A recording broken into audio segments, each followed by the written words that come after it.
Jakarta, kota yang tidak pernah tidur. Di tengah dinamika kehidupan ibu kota, terdapat satu nama yang tak pernah padam. Kiai Haji Abdullah Syafi'i.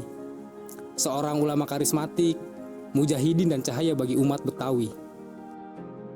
Lahir pada 10 Agustus 1910 di Kampung Bali Matraman, Jakarta. Sejak kecil beliau sudah menunjukkan dedikasi yang luar biasa. Beliau juga belajar dari para ulama terkemuka Betawi. Kemudian merantau ke berbagai pesantren di luar kota, mencatat ilmu, memperkuat keyakinan, dan membangun dasar perjuangan yang nantinya akan mengguncang ibu kota.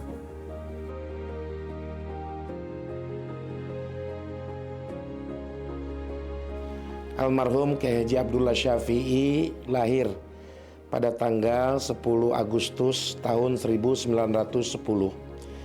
Beliau adalah putra dari seorang pedagang buah yang bernama Haji Syafi'i dan ibunda beliau bernama None binti Asy'ari. Dan alhamdulillah pada masa kecil beliau, ayahandanya sangat mencintai ilmu agama dan menginginkan Abdullah kecil ini untuk belajar secara khusus ilmu agama dengan dititipkan di guru-guru agama yang ada pada saat itu di seputaran Kampung Bali Matraman, Tebet, Jakarta Selatan. Seiring semakin bertambah dewasanya pemuda Abdullah, kemudian beliau belajar banyak dengan guru-guru yang berada di seputar kota Jakarta. Di antaranya adalah Guru Marzuki, Habib Ali Kuitang, Habib Ali bin Husain Al-Attas, dan banyak guru-guru lainnya yang memang alhamdulillah pemuda Abdullah ini sangat menyukai dan mencintai ilmu agama. Beliau belajar agama pertama tentu dari ayahandanya yang mencintai ilmu agama, dan pondasi-pondasi dasarnya diajarkan oleh ayahandanya.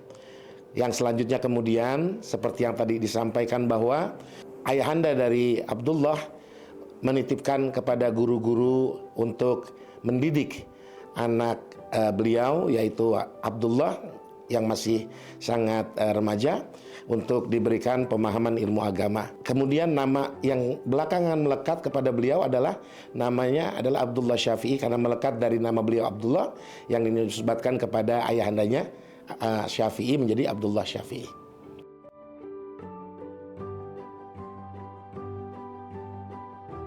Beliau lebih banyak menimba ilmu itu di dalam kota, artinya di Jakarta, karena masa itu masih masa penjajahan Belanda, kemudian juga masa penjajahan Jepang, baru kemerdekaan Indonesia di tahun 45. Abdullah muda pada umur 23 tahun, atau tepatnya di tahun 1933, beliau mendirikan satu tempat yang belakangan menjadi Masjid Al-Barokah Asy-Syafi'iyah. Dan tentu saja beliau meminta doa restu dari para guru-gurunya untuk bisa menyelenggarakan atau mendirikan masjid sebagai tempat peribadatan umat Islam, khususnya umat Islam di Kampung Bali Matraman ini. Di tengah tantangan kolonialisme dan keterbatasan dalam pendidikan Islam, Kiai Haji Abdullah Syafi'i memulai sebuah perjalanan penting dari ruang yang sederhana. Di teras rumahnya, ia mendirikan Majelis Taklim Asy-Syafi'iyah. Tanpa perlu spanduk atau megafon, hanya dengan suara yang tegas dan niat yang tulus, beliau mengajarkan Al-Quran, tafsir, fikih, dan akhlak kepada siapa saja yang ingin belajar, baik tua maupun muda, pedagang maupun petani. Dari satu pengajian ke pengajian lainnya, suara beliau semakin dikenal. Asy-Syafi'iyah pun berkembang dari sebuah langgar kecil menjadi pesantren. Dari pengajian kampung menjadi lembaga pendidikan yang melahirkan ribuan ulama dan guru.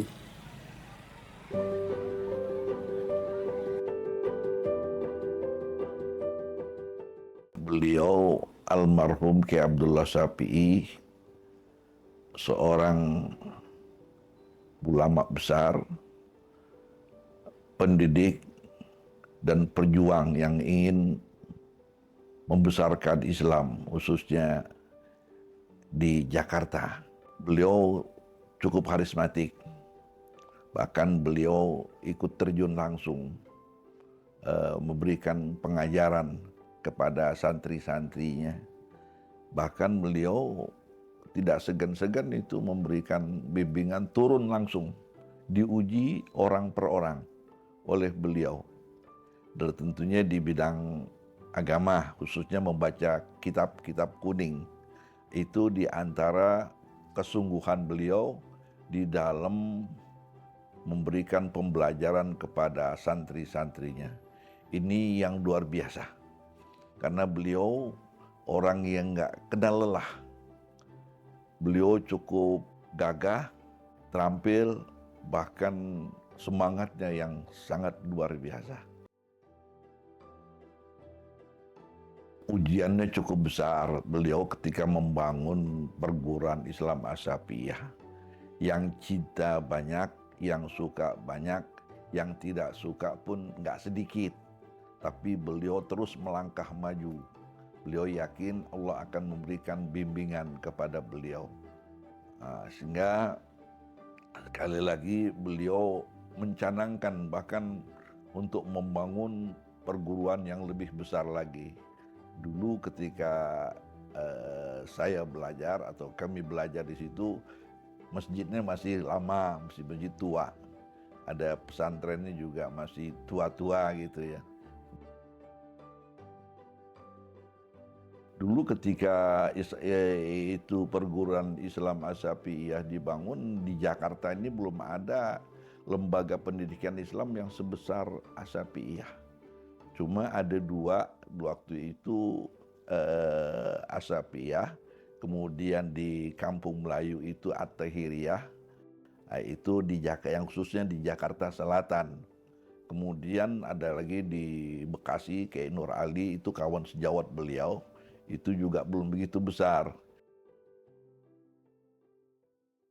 Waktu itu Jakarta sedang menghadapi tantangan berat seperti inflasi, konflik sosial, dan tekanan politik yang mengguncang ibu kota.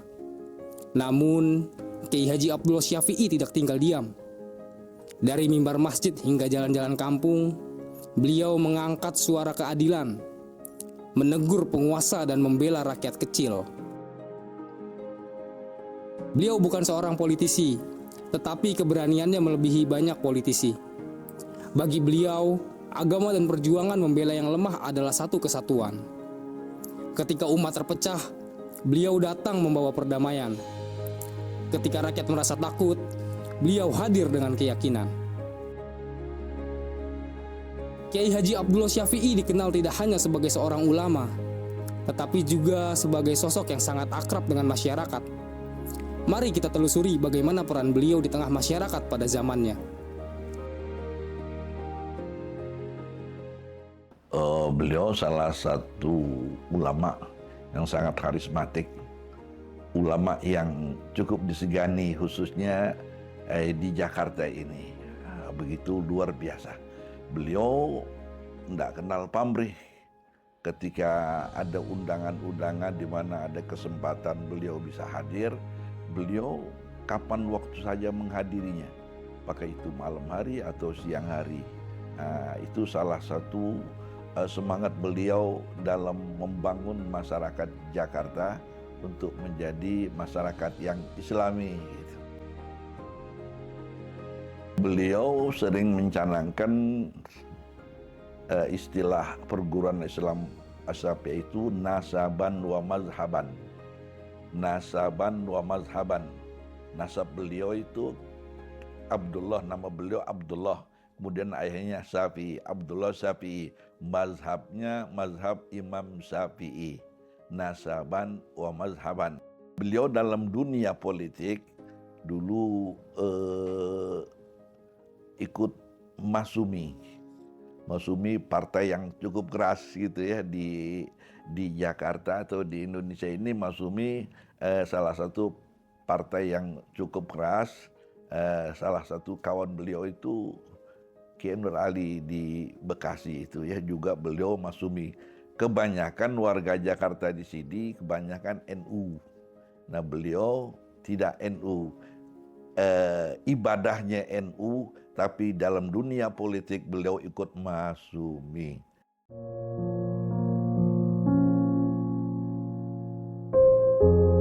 Inna lillahi wa inna ilaihi raji'un.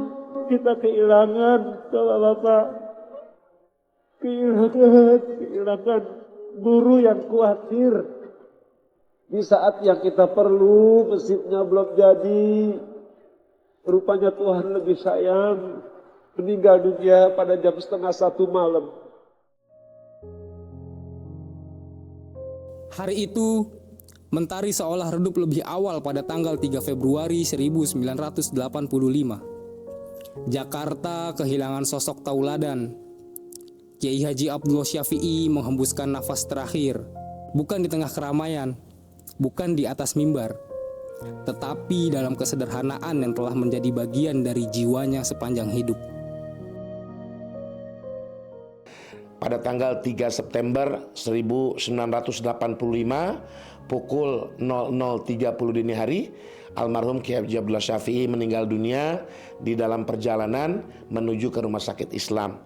Padahal sore harinya beliau masih sempat berkunjung ke Rumah Sakit Islam untuk menengok seorang guru Asy-Syafi'iyah dari Mesir yang sedang dirawat, bahkan mengimami sholat maghrib di Rumah Sakit Islam. Nah, ketika telah selesai dari rumah sakit, kembali ke rumah, Kiai Abdullah Syafi'i pada pukul jam 11 malam merasa sesak nafas, kemudian minta diantar untuk ke rumah sakit. Namun dalam perjalanannya di daerah sekitar Manggarai, mau dibawa ke Rumah Sakit Islam di Cempaka Putih, beliau menghembuskan nafas terakhir di perjalanan. Ketika beliau meninggal dunia itu, warga Jakarta, hampir pejabat-pejabat tinggi di DKI, bahkan di pemerintahan pusat ikut hadir karena sangat-sangat karismatik beliau. Bahkan ketika jenazahnya itu disolatkan beberapa kali itu dengan di masjid yang cukup besar, disolatkan beberapa kali dengan jamaah yang cukup banyak. Sampai ketika diangkat dibawa ke Jatiwaringin, itu mobil ambulannya mati mesinnya didorong dari satu, karena orang saking banyak gitu ya, dari Jembatan Merah sampai Pancoran ke Cawang Jatiwaringin, itu mobilnya nggak hidup itu, didorong sama saking banyaknya itu orang yang tumplek ke jalanan gitu ya, yang mengiringi keberangkatan beliau yang terakhir.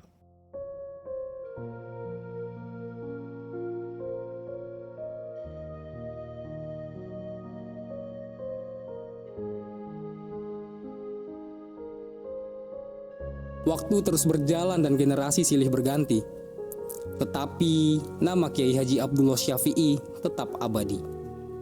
Ia selalu dikenang dalam ingatan umat, dalam doa-doa keluarga, serta dalam langkah-langkah mereka yang melanjutkan perjuangannya. Warisan yang beliau tinggalkan bukanlah materi dan juga bukan kekuasaan, melainkan akhlak. Tetapi cinta kasih dalam setiap sholat yang dilaksanakan dan setiap ilmu yang disebarkan. Disitulah semangat Kiai Haji Abdullah Syafi'i tetap hidup.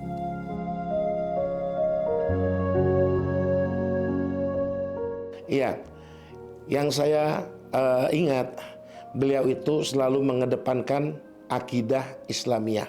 Artinya begitu pentingnya penanaman akidah kepada anak-anak mulai dari usia dini. Makanya di Asy-Syafi'iyah, baik murid maupun jamaah majelis taklim, setiap melakukan kegiatan selalu dimulai dengan akidah, dengan pembacaan akidah mujmalah, ya, untuk memberikan kekuatan penanaman akidah Islamiyah yang benar kepada jamaah maupun kepada murid-murid Asy-Syafi'iyah. Itu yang pertama. Yang kedua, beliau orangnya sangat prinsip, sangat tegas, namun dalam koridor-koridor akhlakul karimah yang baik. Beliau tidak segan-segan untuk menyatakan yang salah itu salah, yang benar itu benar. Namun beliau juga seringkali menasihati sesama umat, baik sesama tokoh ulama maupun kepada masyarakat dan tentu saja yang jelas kepada para jamaahnya dan para murid-muridnya. Generasi silih berganti dan dunia selalu bertransformasi. Namun, nilai-nilai perjuangan, pengetahuan, dan keikhlasan itulah warisan yang sesungguhnya. Dalam setiap langkah para muridnya dan setiap doa yang lirih dilantunkan, nama Kiai Haji Abdullah Syafi'i akan selalu dikenang. Bukan karena ia memiliki kedudukan yang tinggi, tetapi karena ia telah mengangkat derajat umat.